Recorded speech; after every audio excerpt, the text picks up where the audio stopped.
Bonjour tout le monde et bienvenue au podcast BBN, l'édition du 1er juillet 2020, jour de fête du Canada. On est là, Jeff est là avec vous dans ce jour de congé. Merci d'être là. Il y a quelques minutes, j'étais assis sur le patio avec ma douce.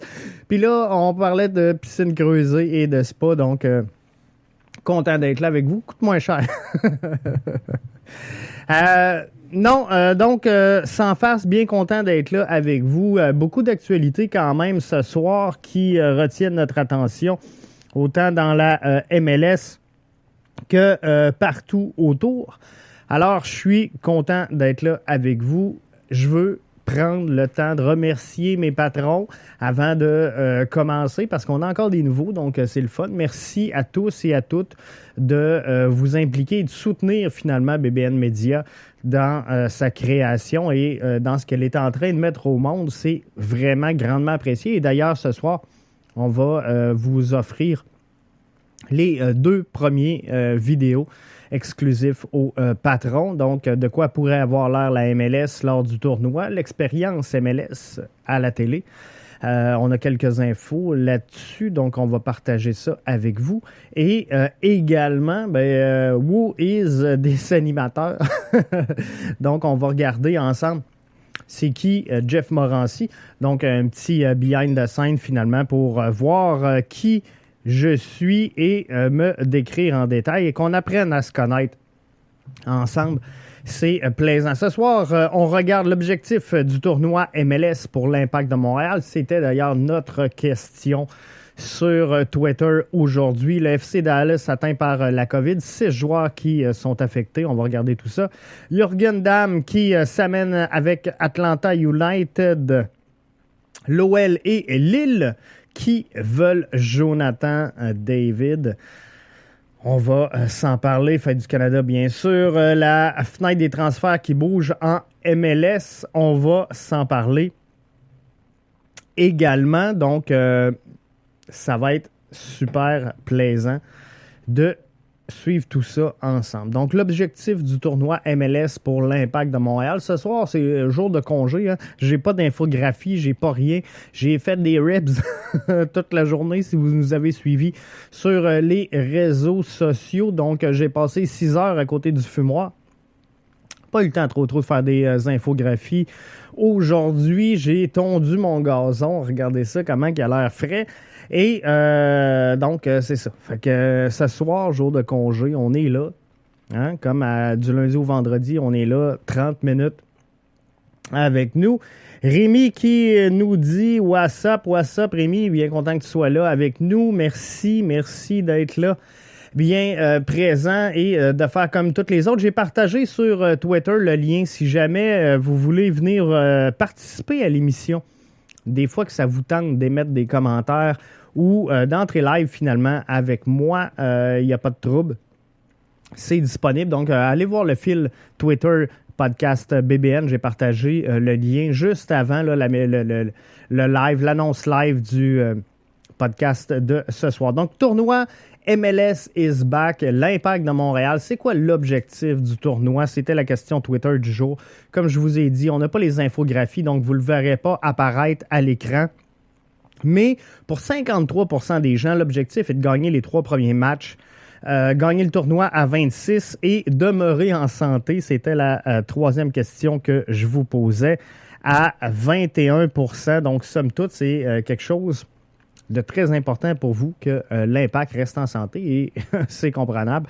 Donc, on va espérer tout ça. Mais gagner les 3 premiers matchs, 53% des gens. Gagner le tournoi à 26, c'est fou, gang. C'est fou à quel point on est très peu confiant envers la capacité de l'Impact de Montréal de remporter ce tournoi-là et de battre plusieurs équipes. Moi, sincèrement, je ne sais pas si c'est parce que je vis au pays des licornes ou si j'ai des lunettes roses, mais je crois que l'Impact va avoir une excellente saison, un excellent tournoi. Je pense qu'on s'en va vraiment dans le bon sens. Et pour ce tournoi-là, j'arrête pas de le dire, je le dis à tous les podcasts, on a de la profondeur, on a tout ce qu'il faut pour réussir à mettre la main sur quelque chose de pas pire. Donc, ça me fait rire. Il y en a plein qui pensent que l'Impact de Montréal va trébucher face au Toronto FC. Et moi, sincèrement, je ne suis pas de cet avis-là. Je ne fais pas partie de ceux qui pensent que l'Impact va s'enfarger contre Toronto. Et j'ai bien aimé aujourd'hui, Boyan était rendu disponible aux médias. Et j'ai bien aimé sa façon de le dire. On a déjà battu Toronto en championnat canadien pour le championnat canadien. Donc, la saison dernière, il n'y a rien d'impossible. Il n'y a rien d'impossible pour l'Impact de Montréal. L'Impact est devant également Toronto FC présentement. Tout va bien pour l'Impact de Montréal. Et avec la profondeur qu'il y a chez l'Impact, il n'y a rien à craindre. Avec le groupe de joueurs qu'on va avoir, que Thierry va avoir sous sa gouverne lors de ce tournoi-là, sachant qu'il a le droit à 23 joueurs, sachant qu'il a le droit à 5 changements, on n'a rien envié à aucun club, selon moi, présentement. C'est sûr que des ajouts de taille, là, on va tous les prendre. On va tout le temps en vouloir, on va tout le temps vouloir en ajouter et ça serait plaisant de signer un gros nom. Hein? On a souvent parlé, là, il nous faudrait un gros joueur. On va le prendre si ça arrive, mais l'Impact a pris la décision judicieuse, selon moi, de se construire sur une colonne vertébrale, donc à la verticale, par l'interne. On le voit avec plusieurs joueurs issus de l'académie qui s'amènent avec le club, ce qui fait qu'on n'a pas de vedette. Mais on pourrait mettre la main sur quelques pépites qui vont grandir de l'intérieur. Et ça, c'est intéressant. Donc, qu'est-ce qui peut accrocher? Qu'est-ce qui peut faire trébucher l'Impact? Et Rémi qui nous dit, c'est l'effort. C'est l'effort qui me fait peur. Et on le sait, l'Impact doit sortir très fort en ce début de match-là. Puis je n'ai parlé dans le podcast hier. L'Impact doit sortir fort dans les 20 premières minutes parce que souvent, l'Impact a de la misère à se mettre en branle dans un match, a de la misère à partir la rencontre et a de la misère aussi à terminer cette rencontre-là. Donc, combien de matchs on a pu perdre ou l'Impact a pu perdre soit dans les dernières minutes de jeu, soit dans le temps arrêté. C'est ridicule le nombre de chances qu'on a laissé passer dans ce temps-là. Et c'est sûr que l'effort doit demeurer, je l'ai dit encore hier, doit demeurer là 90 minutes de jeu. Donc, au premier coup de sifflet de l'arbitre jusqu'à temps qu'il en siffle 3 à la fin, faut que les gars soient intenses, faut qu'ils soient en jambes, faut qu'ils donnent l'énergie, faut qu'ils donnent l'effort. Et c'est ce qui va aider l'Impact à passer au travers. Donc oui, Rémi, je pense comme toi, là, c'est l'effort qui fera foi de tout. Donc, Rémi nous disait, c'est l'effort qui me fait peur. Alors, faudra effectivement soutenir cet effort-là et s'assurer qu'on livre la marchandise. Mais on joue 3 matchs, quand même un peu distancés. Là, on joue pas le 9, le 10 puis le 11 juillet prochain, comprenez-vous. En jouant le 9, le 15, le 21, il y a quand même une période d'accalmie où les gars vont revenir en shape, vont revenir en jambes. On va espérer qu'on ne se fasse pas décimer par la COVID, comme c'est le cas chez le FC Dallas. Et d'ailleurs, on va en parler. Mais le FC Dallas qui est atteint par la COVID, 6 joueurs à toucher.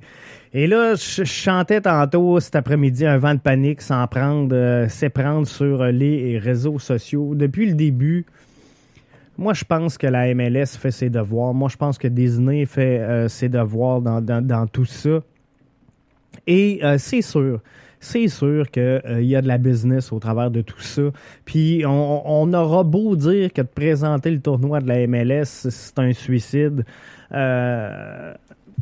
que ça fait ni queue ni tête, que il n'y en aura plus de ligue. Tu sais, s'il ne se passe rien, là, les franchises perdent des millions de dollars. depuis quelques années. On le sait, Joey Saputo avec l'Impact flambe une dizaine de millions par année.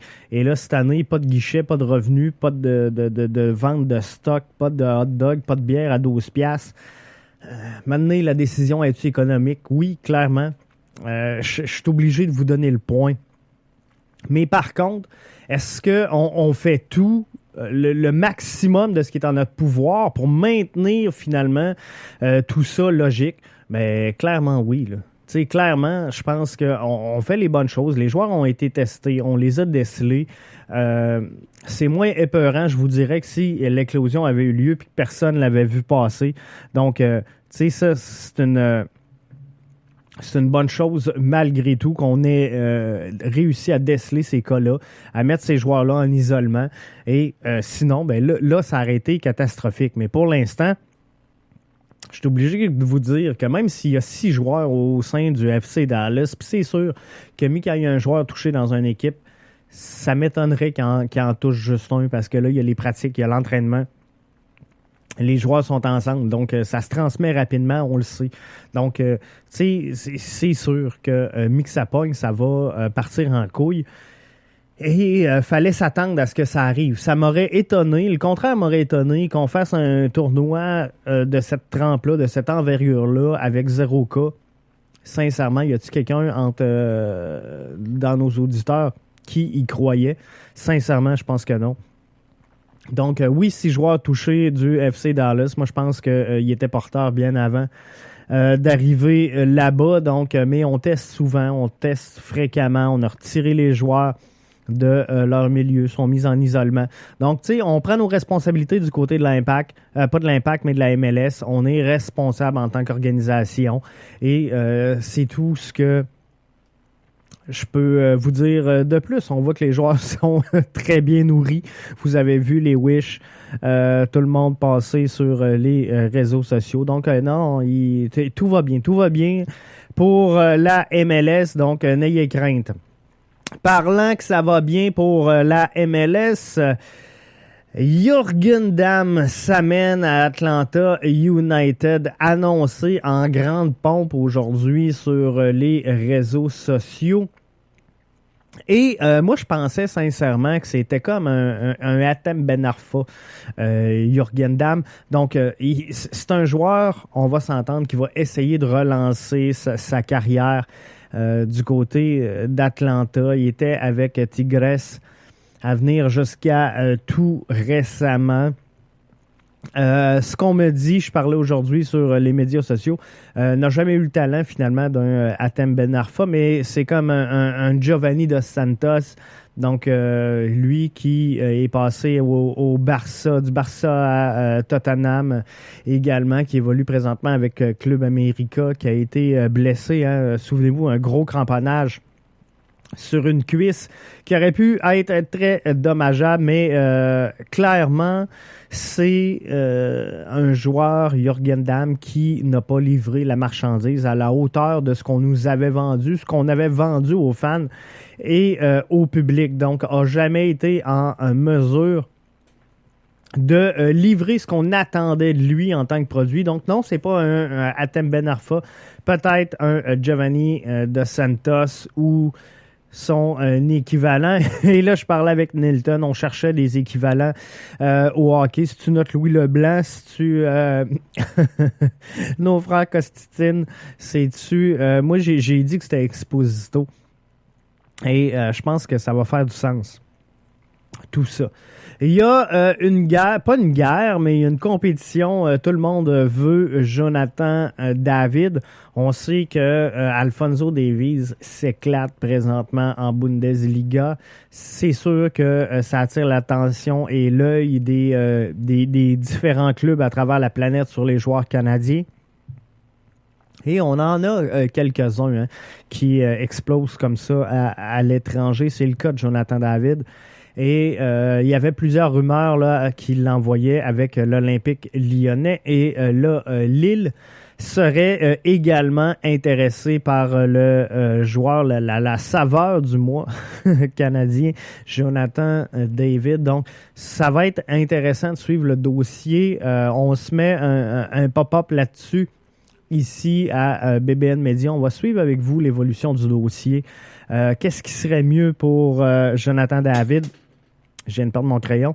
Excusez. Est-ce que c'est l'OL? Est-ce que c'est Lille? Clairement, il aura une grande carrière, Jonathan, et ça va être intéressant de le suivre au cours des prochaines années. Mais moi, j'ai hâte. J'ai hâte, sincèrement, puis je suis peut-être naïf, je me mets peut-être encore, je reviens à mon pays des licornes, mais j'ai hâte d'avoir des jeunes qui vont vouloir pousser par notre championnat à nous. Donc là, c'est sûr qu'on a la MLS présentement, on a peut-être la CPL qui boite là, présentement. C'est pas facile avec, on le sait, la CPL qui veut pas reconnaître l'association des joueurs. Et là, on coupé le salaire des joueurs de 25%, ça brasse. Donc, ça brasse présentement. Les eaux sont troubles en CPL présentement, mais je pense que le circuit canadien aspire à de belles choses, de grandes choses. Et Rémi, qui justement était avec nous autres tantôt, donnait des commentaires, tu sais, le voit un peu comme je le perçois. Moi, je pense qu'éventuellement, on va se regrouper au sein de la CPL avec nos 3 clubs canadiens qui évoluent présentement en MLS. Et je pense que le circuit canadien pourra quand même aspirer à de belles choses. C'est sûr que on n'a pas le bassin de l'Europe. Le territoire est grand, le territoire est vaste. Partir de Québec pour aller à Vancouver, c'est pas facile, c'est pas évident. Donc, de rendre cette compétition-là attrayante, attractive pour les jeunes joueurs, c'est sûr que ça va être dur de déloger le top 5 européen des grands circuits à travers le globe avec la CPL. Mais moi, ce que j'ai hâte, quand même, et peu importe ce qui arrivera, est-ce que ça va être une fusion éventuelle de la MLS, la Liga, qui va faire en sorte que la Liga MX, bien sûr, qui va faire en sorte qu'on va avoir un circuit qui va se battre dans le top 5. J'ai hâte que le circuit nord-américain, peu importe de quoi qu'il aura l'air, j'ai hâte qu'il se batte avec le top 5 international des grandes ligues. Et ça va arriver un jour. Peut-être que je vais être trop vieux puis que je ferai plus des podcasts. C'est sûr que ça n'arrivera pas, mais que j'avais plus de cheveux parce que j'en ai déjà plus. Je suis rendu là. Donc, ça va être intéressant quand même de suivre cette évolution-là. Mais moi, j'ai hâte qu'on jase d'un Jonathan David, qu'on jase d'un Alphonso Davies en début de carrière, puis qu'on se dise dans quel club il va aboutir. Est-ce qu'il va aboutir à Vancouver, à Toronto, à Montréal? Est-ce qu'il va évoluer au sein d'un club aux États-Unis, finalement? Mais de sentir qu'on garde ces joueurs-là et qu'on a un pouvoir d'attraction pour les garder ici et non pas les shipper l'autre bord qui aillent jouer en Europe et qui reviennent ici à 35-36 ans. C'est plate, mais c'est ça la réalité présentement. Soccer nord-américain qui est encore vu un peu à l'international comme un championnat de fin de carrière.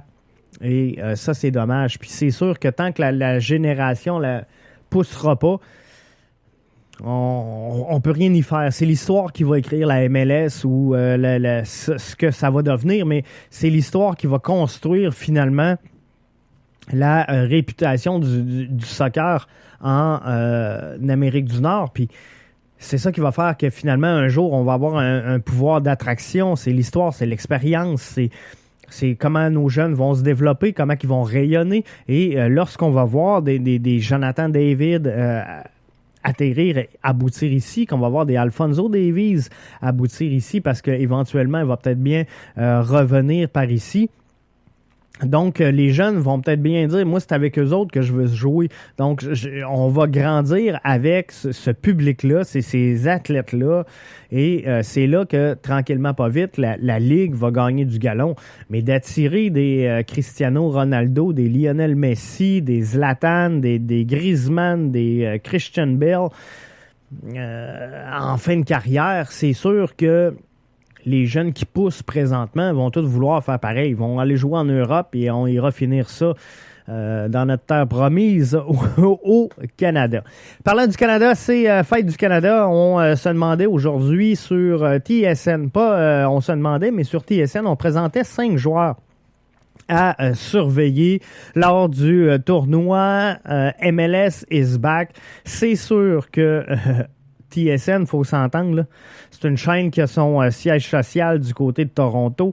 Donc, fallait pas s'étonner de voir un joueur du Toronto FC à surveiller, donc au premier échelon, le joueur à surveiller selon TSN provient donc de Toronto FC. Alors, fallait pas s'étonner quand même de tout ça, mais quoi qu'il en soit, moi, ce que j'ai retenu de tout ça et ce que je veux partager avec vous, ben, c'est que Samuel Piette était quand même au 3e rang des joueurs à surveiller lors de ce tournoi-là, MLS is back. Donc, chapeau à Sam Piette qui se glisse dans le top 5 des joueurs à surveiller du côté du tournoi de la MLS présenté, je vous le rappelle, du 8 juillet au 12 août prochain à Orlando. Là, restera à voir si le tournoi va jouer tout le long. Est-ce qu'il y a des équipes qui vont abandonner le navire en cours de route parce qu'ils n'y auront plus de joueurs? Qu'est-ce qui va arriver exactement avec tous les joueurs? Donc, tu sais, il faudra voir tout ça. Mais moi, je pense qu'il faut donner sincèrement une chance à la MLS. Puis, je suis comme vous autres, j'ai vraiment hâte, là, sincèrement, de voir du soccer. Pour les patrons qui sont avec nous, on va se parler dans quelques minutes. Après ce podcast-là, je l'enregistre, vous allez l'avoir en ligne un peu plus tard. Mais on va se parler de l'expérience client lors du tournoi MLS is back. On sait que les matchs seront présentés du côté de TVA Sport ici au Québec. Et j'ai quelques infos à savoir qu'est-ce que pourrait prendre la tournure de la présentation des matchs.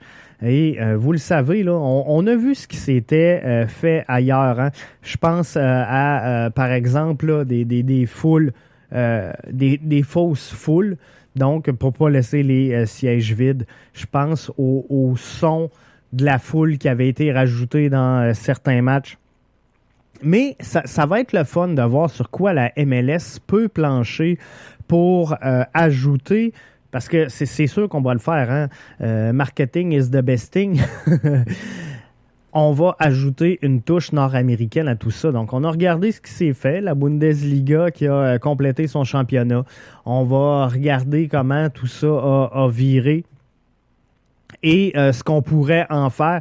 Donc, ça va être vraiment intéressant. Et je vous en parle dans le podcast réservé aux patrons. Mais qu'est-ce qui pourrait se passer, donc, overall, en pré-game, pendant le match? Qu'est-ce qui pourrait se passer après le match également? Ça va être intéressant de suivre tout ça. Donc, faites comme nos patrons. On en a déjà 3. Ça, c'est 1 par jour. Moi, je suis content. Si j'en pogne 1 par jour, je suis vraiment satisfait. Mais merci à Stéphanie, à Didier, à Gladmat, qui sont devenus patrons au cours des dernières journées.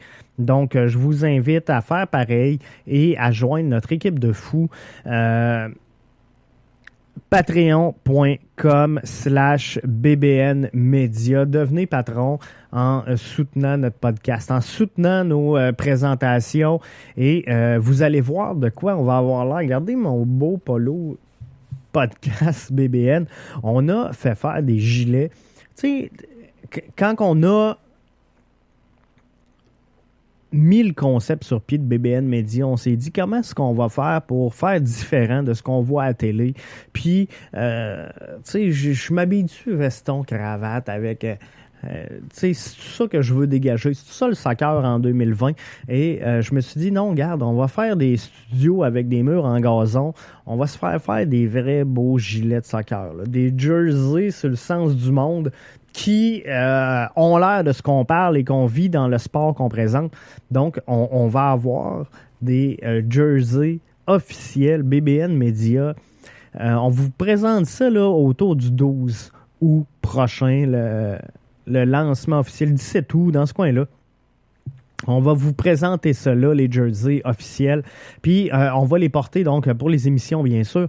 On va les porter également dans tous les événements. Donc, toute l'équipe d'animation, parce que là, vous les voyez pas. Il n'y a pas de match, il ne se passe rien.